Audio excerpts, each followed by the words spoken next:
Oi, tudo bem? Eu sou o professor Daniel Machado e hoje nós vamos falar um pouco a respeito da aplicação da eletroencefalografia do EEG no contexto do exercício físico e do esporte. Bom, primeiramente, a atividade elétrica a partir do potencial de ação, ela é de uma magnitude muito baixa e extremamente rápida, então ela não é possível de ser mensurada por meio da eletroencefalografia. Então, só retomando um pouco desses aspectos básicos do EEG, o EEG ele mensura a somação de diversos potenciais elétricos cerebrais a partir de uma determinada região, certo? Então, é importante ter em mente que a atividade elétrica mensurada a partir do eletroencefalograma, ela não é a partir do potencial de ação, mas sim da somação desses potenciais elétricos corticais.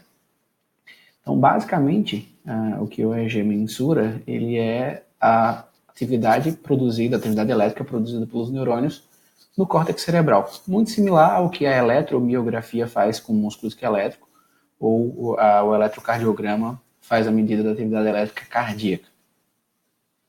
Bom, essas medidas são feitas a partir do posicionamento de eletrodos em regiões específicas, no escalpo, no couro cabeludo, e esse padrão ele foi desenvolvido com o objetivo de, na verdade, facilitar a comunicação entre laboratórios, né, assim como a comparação entre estudos. Então, o padrão do Sistema Internacional de EEG é 1020, onde você tem diversos pontos nomeados com letras que representam o córtex ao qual ele está se referindo, como frontal, parietal, temporal, occipital, e o C de central, que representa a linha média que divide os dois hemisférios. Então, esse padrão ele é utilizado para a colocação de eletrodos em todos os laboratórios ao redor do mundo.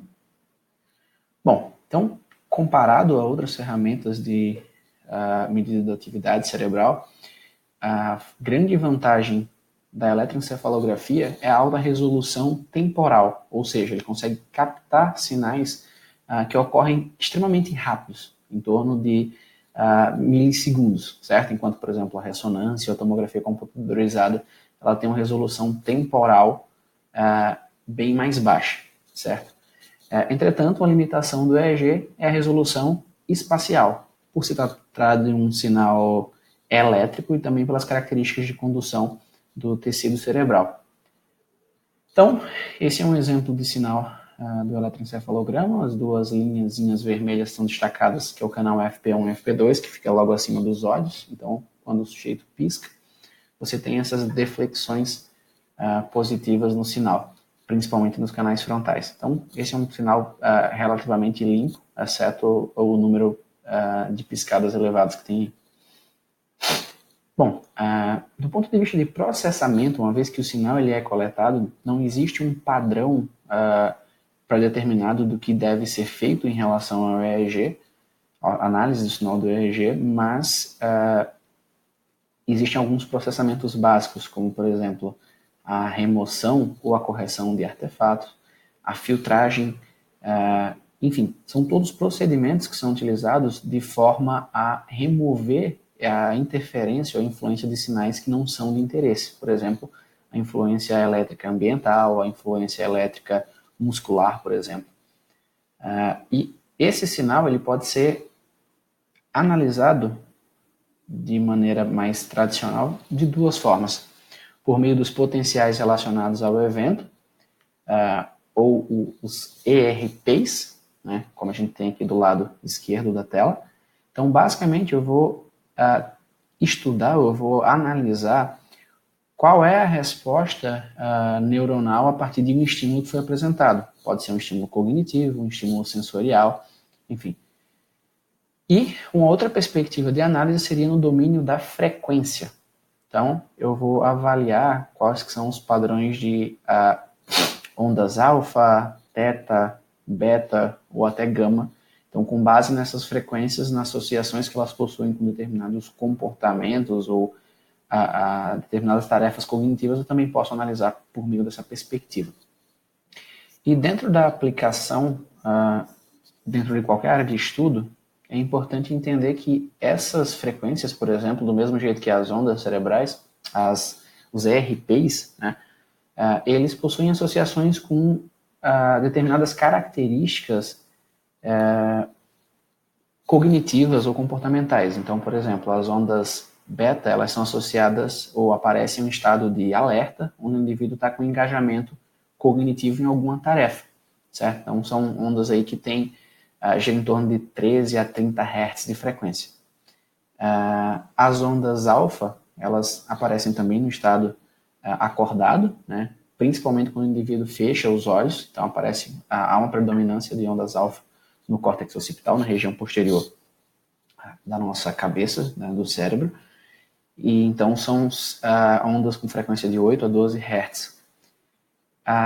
As ondas θ, uma frequência de 4 a 8 Hz, então são ondas que aparecem em um estado de sono em adultos, né, ou então em estados meditativos profundos, ou ainda até engajamento cognitivo em determinadas regiões. E as ondas deltas, que são ondas de frequência de meio Hz até 4 Hz, eles aparecem normalmente em um estado de sono leve. Então, de modo geral, o que a gente consegue perceber é que quanto maior a frequência, parece ter um maior engajamento, ou maior atividade, maior ativação, e quanto menor a frequência, menor engajamento ou ativação. Um ponto importante aqui a ser destacado é que os limites no qual começa ou termina uma banda de frequência, eles não são também padronizados, então alguns autores podem optar, por exemplo, por beta de ser de 12 a 30 Hz, outro de 15 a 35, enfim, existem essas variações. Ainda é possível que haja subdivisões dentro dessas bandas. Então, por exemplo, a banda de beta ela pode ser dividida em beta 1, beta 2 e beta 3, certo? Então, pegaria o limite inferior dessa banda, por exemplo, de 13 a 20 Hz, por exemplo, de 21 a 28 Hz, ou 27 Hz, que seja, de 28 a 35 Hz, por exemplo. Então, subdividiria essas bandas de frequência também. Então, são perspectivas aí que vocês podem encontrar na literatura. Bom, e principalmente quando se fala em exercício em relação à eletroencefalografia, um dos principais receios dos pesquisadores é no que diz respeito à ocorrência de artefatos. Então, o que seriam artefatos? Seriam interferências ocorridas no sinal da eletroencefalografia que não são de interesse. E isso pode acontecer a partir do próprio equipamento, certo? Então, por exemplo, interferência elétrica na rede que está alimentando o computador ou o aparelho de eletroencefalografia que está sendo utilizado, se conectado diretamente à rede, ou até mesmo influência ambiental, o movimento dos cabos, o movimento do próprio eletrodo, excesso de gel ou a falta dele, impedância alta, defeito no aparelho. E o próprio sujeito também pode gerar interferências, né, como, por exemplo, o movimento da língua, o movimento do pescoço, da cabeça, dos olhos, piscar, mover os olhos de forma lateral, assim como também o suor, a quantidade de gordura no scalp, que vai aumentar a impedância também. Então, aqui no nosso lado direito do slide, a gente tem uma série de interferências de artefatos, como, por exemplo, o movimento lateral dos olhos, né? As sacadas, que está dentro do quadradinho verde. A gente tem as influências eletromiográficas, e dentro do exercício, essa é uma das principais influências. Então, basicamente, o sinal vem num determinado padrão e, subitamente, você tem um aumento na frequência e na amplitude desse sinal. Então, por exemplo, enquanto o sinal de origem neural, de fato, vai até em torno de 100 a 120 microvolts, o sinal do músculo elétrico ele pode chegar a 1000 ou mais de 1000 microvolts. Então, é um sinal de uma magnitude muito maior. Uma outra interferência que pode sim chegar no sinal do EEG é a interferência da atividade elétrica cardíaca, certo? Essa interferência ela pode viajar por meio das artérias ou até mesmo do sangue e chegar em canais na região posterior, principalmente do lado esquerdo. Então, considerando que no exercício a atividade cardíaca está aumentada, você tem uma frequência cardíaca maior, né, e uma força de contração maior, para isso requer mais atividade elétrica no coração, essa interferência também pode chegar de forma mais significativa no sinal do EEG. A gente também tem o blocking, né, ou a perda de contato do eletrodo com o scalp, consequentemente você deixa ele captar sinal. Potenciais relacionados à pele, que vão gerar essa interferência de baixa frequência. Então, apesar de ter uma determinada frequência no sinal, vocês percebem que há uma oscilação bem lenta nesses sinais. E uma outra interferência seriam as ondas alfa, que por mais que alguém possa perguntar, bom, mas as ondas alfas não podem ser atividade de interesse? Nesse caso, os indivíduos, quando têm uma noite de sono ruim, certo? Quando não tem uma noite de sono adequada, eles podem apresentar um excesso de ondas alfa que pode atrapalhar na análise de outros sinais. Então, isso seria uma influência. Bom, então, algumas dicas para evitar artefatos, né? Sempre é melhor prevenir do que remediar, por mais que existam opções para lidar com esses artefatos. Sempre evitar gerar vai ser mais efetivo, vai ser melhor do que ter que remover posteriormente. Isso tanto do ponto de vista do sinal final, né, do resultado final da tua análise de dados, assim como também no trabalho braçal que envolve na remoção, correção, exclusão desses artefatos. Então, do ponto de vista de piscada, evitar usar lente de contatos, usar óculos ao invés de lentes, isso evita o ressecamento do olho e, consequentemente, que o indivíduo tenha que piscar com a frequência mais alta. Incluir dentro do protocolo intervalos para piscada, então você solicita que o indivíduo pisque o mínimo possível durante o experimento e dentro de determinados períodos você deixa um tempo para que ele se mova, relaxe, enfim, ache uma posição confortável na poltrona, na cadeira e pisque à vontade, se mexa ou fale à vontade nesse período. E no caso do sujeito piscar excessivamente, você avisa, você está piscando em excesso, tenta piscar só o necessário, porque isso vai gerar influência no sinal e vai precisar ser excluído ou corrigido depois. Do ponto de vista da atividade eletromiográfica, né, se feito uma coleta com o indivíduo sentado, solicitar que o indivíduo relaxe ou encontrar uma posição mais adequada para evitar que ele fique se movendo durante o experimento e abrir um pouco a boca para evitar que ele gere interferência por estar gerando tensão na região da face. Do ponto de vista de exercício, normalmente os estudos que utilizam eletroencefalografia, como a gente vai ver mais à frente, eles focam principalmente, quando a medida é feita durante o exercício, em exercício em cicloergômetro. Isso porque evita que os cabos fiquem se movendo, isso consequentemente puxa os eletrodos de um lado para o outro. E também pelo fato de que a interferência muscular dos membros superiores é bem menor. Tá? Do ponto de vista das interferências das ondas alfas, solicitar que o indivíduo tenha uma noite de sono adequada, né? Então seria um critério aí para ligar para o participante ou mandar uma mensagem para ele para assegurar que ele teve uma noite de sono boa e que isso possibilitaria fazer então a coleta, até para evitar que o participante, enfim, o paciente, ele chegue no laboratório e só então você descubra que ele teve insônia na noite anterior, não conseguiu dormir bem porque estava estudando ou trabalhando, e aí você precisa remarcar o experimento em função disso. E aí o participante teve todo o trabalho de se deslocar até o laboratório para acabar não realizando o experimento. Então, do mesmo jeito, para evitar esse estado de sonolência, ter blocos mais curtos, né? Mesmo tendo uma quantidade de blocos maiores, mas blocos mais curtos, para evitar que o indivíduo entre nesse estado de maior sonolência.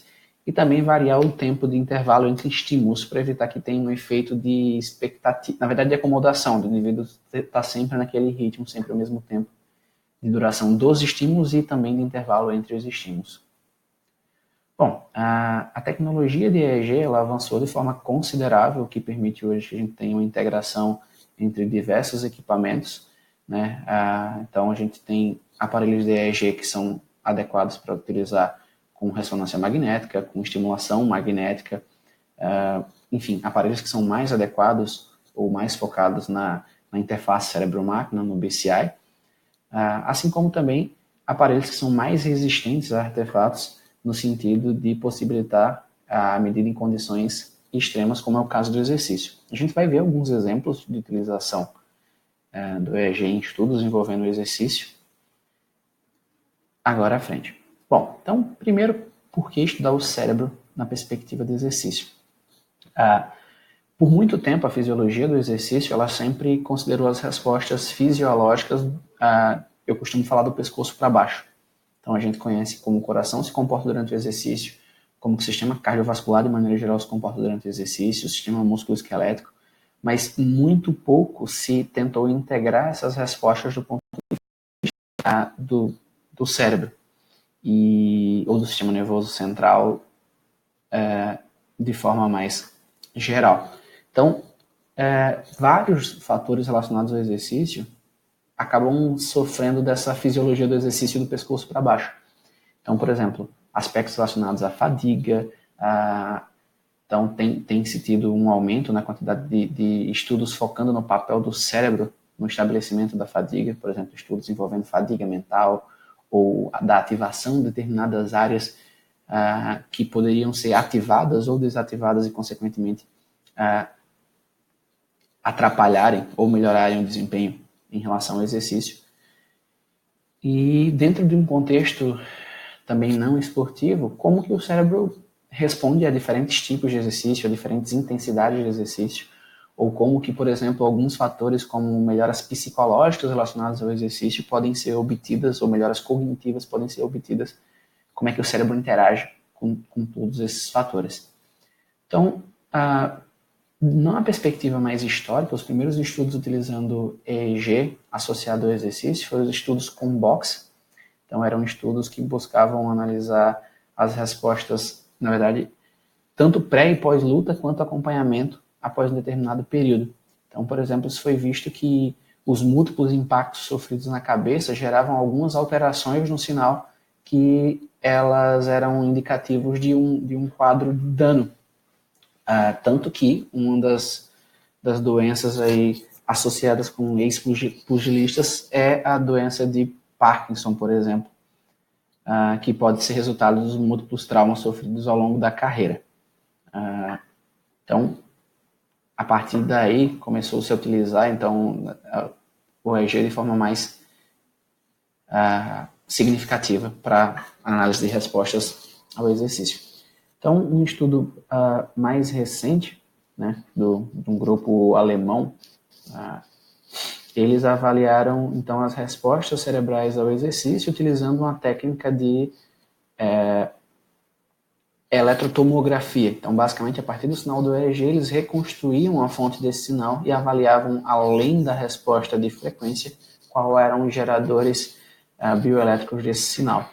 Então, basicamente, o que esses autores verificaram após uma sessão de exercício, essa é uma avaliação comparada antes e depois do exercício, não teve medida durante. Então, basicamente, há um efeito generalizado no cérebro, mas de maneira geral o que foi significativo foi um aumento nas ondas alfas no giro frontal médio e no lobo temporal, há uma diminuição das ondas beta, assim como também uma diminuição das ondas θ na região do cúneus. Então, todas essas mudanças aconteceram do lado esquerdo do cérebro, que é uma região associada com estados emocionais mais positivos. Então, esses autores especularam aí que poderia ser um possível substrato das respostas psicológicas positivas relacionadas ao exercício. Esse mesmo grupo, eles avaliaram as respostas elétricas cerebrais, utilizando o EEG, durante exercício de uma intensidade crescente. Então, um protocolo de exercício onde a carga começa leve e ela vai aumentando progressivamente até que o indivíduo não consiga mais se exercitar, por entrar em fadiga. Então, esse é um vídeo desse experimento. Então, eles tinham uma múltipla integração aqui entre aparelhos, desde a resposta eletromiográfica da musculatura envolvida no exercício, como os músculos da coxa, e também medida da atividade elétrica cerebral por meio do EEG. Então, primeira tela a gente viu ali a eletromiografia, e aqui a atividade elétrica cerebral. Então, a gente percebe que, apesar do indivíduo estar realizando exercício de intensidade elevada, só vou dar um play no vídeo mais uma vez, apesar do indivíduo estar realizando exercício de intensidade relativamente elevada, o sinal do EEG, mesmo ele estando exercendo todo esse nível de esforço físico, ele continua relativamente limpo, tá? Então, e esse vídeo ele ajuda a desmistificar um pouco a associação entre exercício e a quantidade exacerbada de interferência. A gente percebe que o sinal ele é relativamente limpo, tá bom? Inclusive, esse aqui são aparelhos similares ao que a gente mostrou há pouco, da Brain Products, né, usando o software do Recorder. Bom, então, o que eles mostraram é que a atividade elétrica muscular ela aumenta de forma linear ao longo do exercício, tá? Então, isso aqui são os 4 últimos estágios antes de o indivíduo entrar em fadiga, antes de ele parar o exercício por não conseguir mais continuar. Enquanto a atividade elétrica do córtex motor, ela tem um comportamento, na verdade, em U, né? Então, você tem nos 4 últimos estágios um comportamento em U, mas principalmente nos 2 últimos estágios parece haver um aumento dessa atividade, talvez no sentido de tentar mandar um drive neural maior para os músculos ativos para tentar manter o exercício. Tá? E aí, quando a gente, na verdade não quando a gente, mas quando os autores correlacionaram a atividade elétrica muscular com a atividade elétrica cortical, houve uma correlação significativa, principalmente nos 2 últimos estágios, então no penúltimo e no último estágio, onde o indivíduo entrou em fadiga, mostrando aí que esse aumento do drive neural ele estava correlacionado com o aumento da atividade elétrica muscular, tá bom? Então, foram exemplos aí de medidas durante o exercício. Bom, esse grupo ainda, esse grupo de pesquisadores, né, o Stefan Schneider, a Vera Brummer e o Heiko Struder, eles têm uma série de estudos relacionados com eletroencefalografia e exercício. Um outro estudo desse grupo foi em relação às medidas da associação entre a atividade eletroencefalográfica e a preferência dos indivíduos em relação ao exercício. Então, para esse estudo, eles pegaram um grupo de corredores e um grupo de ciclistas e colocaram esses indivíduos para fazer exercícios do tipo preferido, então corredores na esteira, ciclistas na bicicleta ergométrica, e no exercício que era, não necessariamente, não era preferido, mas que não era familiar, tá? Que é o exercício do ergômetro de braço, que é como se fosse um ciclismo para membros superiores, tá? Então, o indivíduo vai pedalar usando as mãos. Então, basicamente, o que eles verificaram é que houve uma mudança em regiões frontais, aumento de alfa na região frontal para o exercício que era de preferência, né? No caso, esteira para os corredores e bicicleta para os ciclistas, e aumento de alfa na região parietal para o exercício que não era preferido, no caso, o ergômetro de braço. E para ambos os tipos de exercício, tanto para o preferido quanto para o desconhecido ou não preferido, houve um aumento de alfa no lobo límbico também. Esses estudos, particularmente o primeiro e esse agora que eu estou apresentando, eles utilizaram o sinal do EEG para montar essas imagens de tomografia de baixa resolução e identificar por meio de um algoritmo específico, nesse caso o S-Loretta, as regiões que sofreram essas mudanças, tá bom?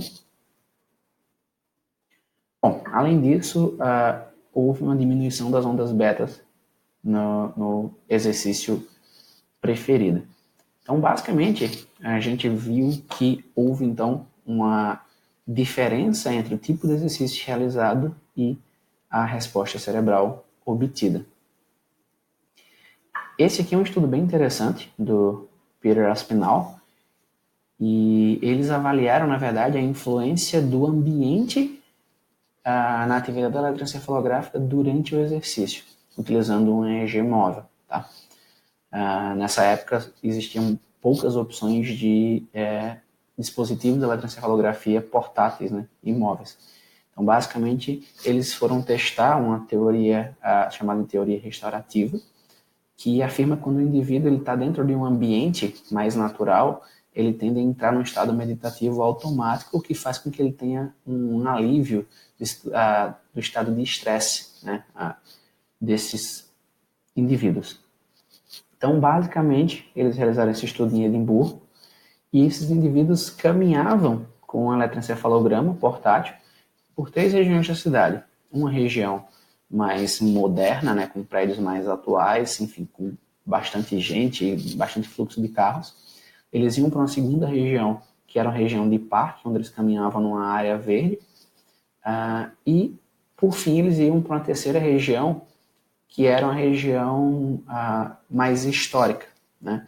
Então, na verdade, só invertendo aqui. A primeira região era a região com prédios mais históricos, com baixo fluxo de pessoas e baixo fluxo de carros, que é a primeira da foto aqui. Na segunda região era a região de parque, a terceira região, então, era a região mais moderna, vamos dizer assim, com prédios mais atuais, não necessariamente históricos, e também com maior fluxo de pessoas e de carros. Então, tem um mapinha aqui a partir do estudo, e esse aqui é um layout do indivíduo com eletroencefalograma portátil, transmitindo essas informações por Bluetooth, que eram capturadas pelo computador que estava na mochila. Então, basicamente, o que eles verificaram? Quando os indivíduos saíram da região de prédios históricos para a região de parque, para a área verde, eles encontraram respostas que eram condizentes com a teoria restaurativa, no sentido de que os indivíduos diminuíram estados de frustração, assim como engajamento e excitação, né? Essas predições, elas são a partir da informação obtida pelo esse aparelho EEG específico, que é o Emotive, e aumentaram o estado de meditação. Essas interpretações, elas são obtidas a partir da associação daquelas ondas, como eu tinha mencionado anteriormente. Então, a partir das ondas beta, ondas alfa, ondas teta, eles conseguem fazer essa predição. Então, esses pesquisadores encontraram um suporte do ponto de vista neural em relação à influência do ambiente na resposta cortical. E do mesmo jeito, quando eles saíram da região de parque para a região comercial, né, ou mais movimentada, houve então um aumento significativo no engajamento. Então, esses pesquisadores demonstraram aí que o ambiente ele pode influenciar a resposta cortical, né, a resposta elétrica cerebral, durante o exercício.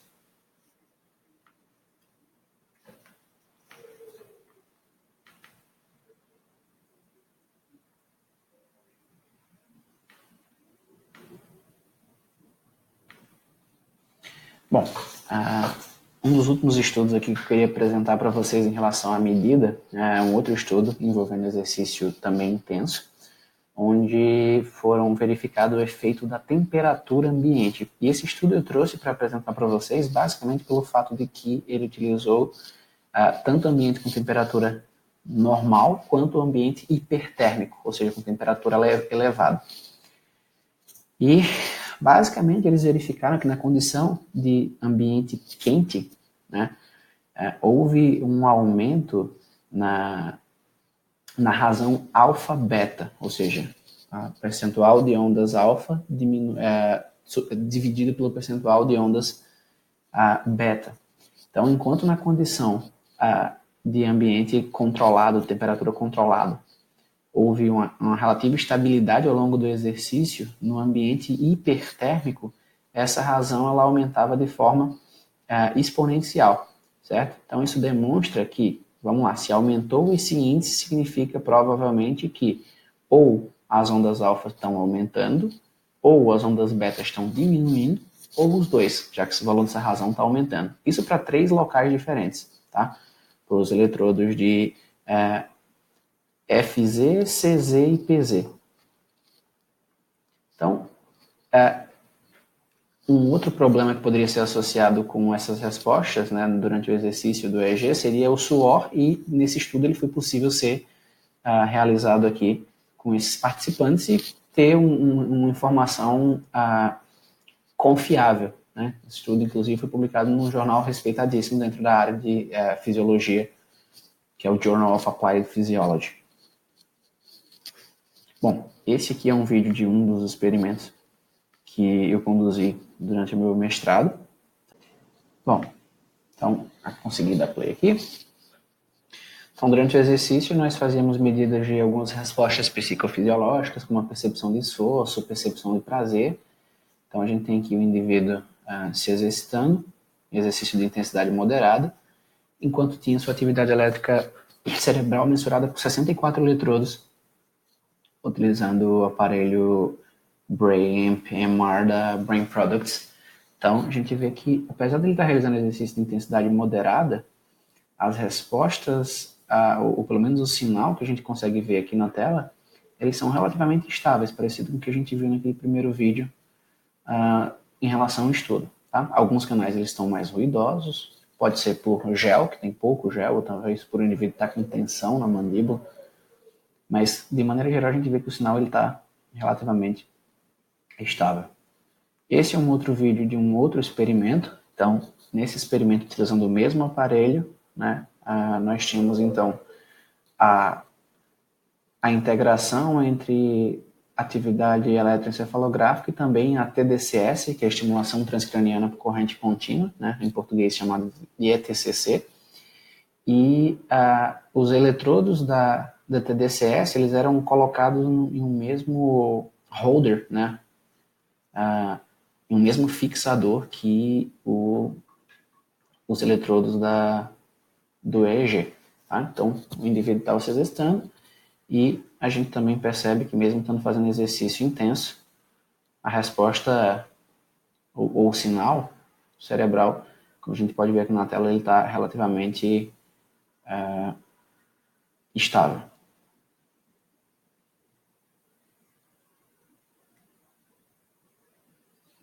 Bom, então, por fim, para finalizar o vídeo, eu queria falar um pouco a respeito de como usar esse sinal para tentar melhorar o desempenho, as respostas dos indivíduos ao exercício. Então, uma ferramenta que tem crescido nos últimos anos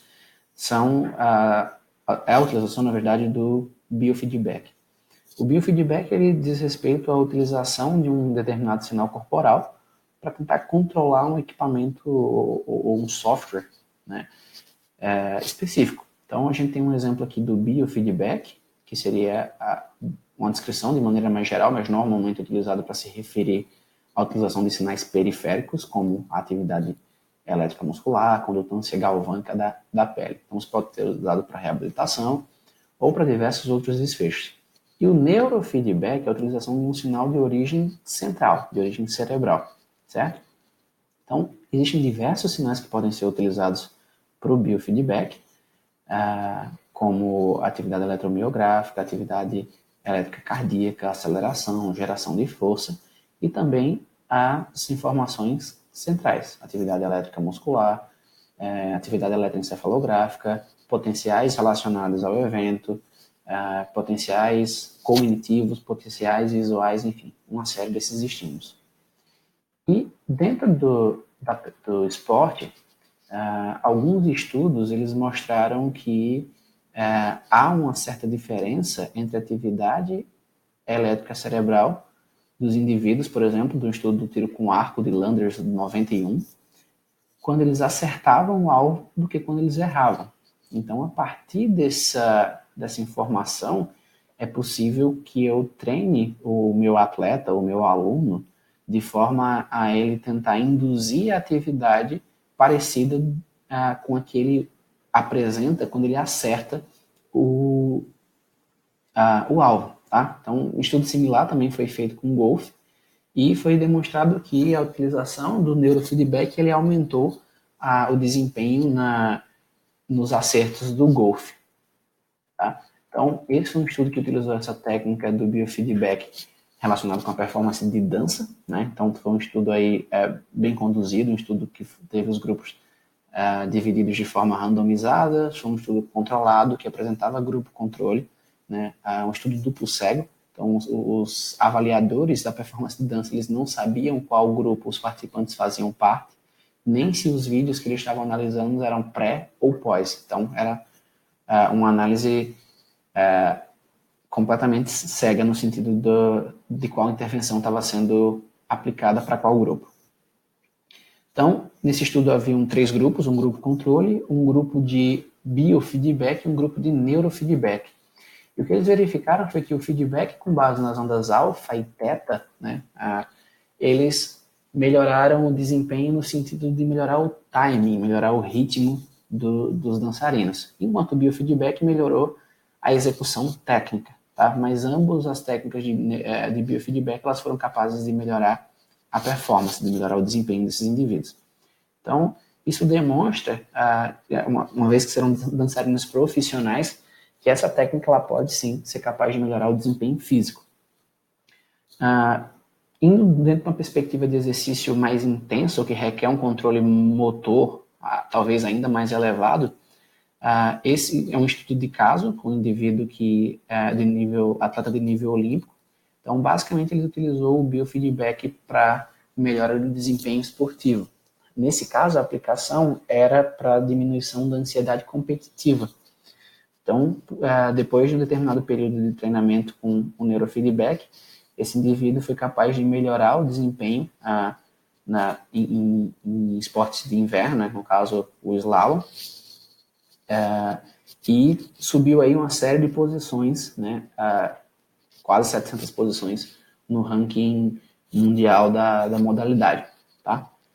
Então, são aí indicativos de que essa técnica ela pode sim ser utilizada para melhora do desempenho também, além da própria medida para tentar entender o que acontece com o cérebro durante o exercício, diferentes intensidades, enfim, diferentes condições de exercício, tá bom? Então essas foram algumas das referências utilizadas durante essa apresentação.